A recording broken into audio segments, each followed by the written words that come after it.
We haven't talked much about the war on the frontier and the war on the sea, so let's talk about that a little bit. In 1777, Indians are going to start raiding what we would call Kentucky. They're under British orders from Detroit, and we have three major expeditions to go and capture Detroit.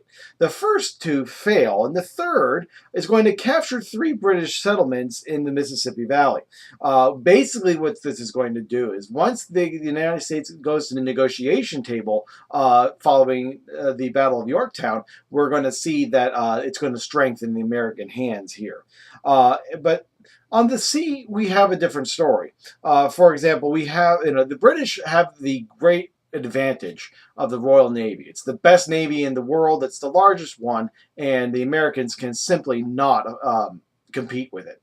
And so when we talk about the American Navy, we're really in American warships. We're not really talking about men of war, like master and commander style. These are generally just, converted merchant ships. They're kind of an insult to the word warship. But nonetheless, there is an American Navy. And our first major American Navy hero is going to be a man named John Paul Jones.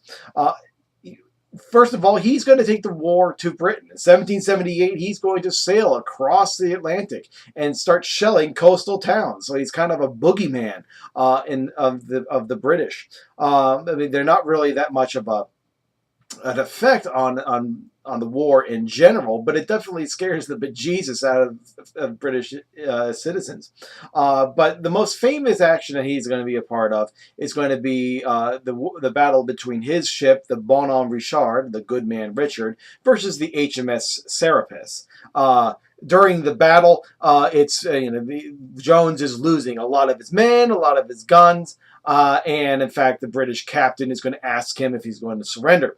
Jones is going to famously reply, "I have not yet begun to fight." And Jones is actually able to defeat the Serapis, transfer his men from the Bonhomme Richard, which sank. And now Jones has a proper warship. And so this is a little bit of a taste of what's going on in the high seas.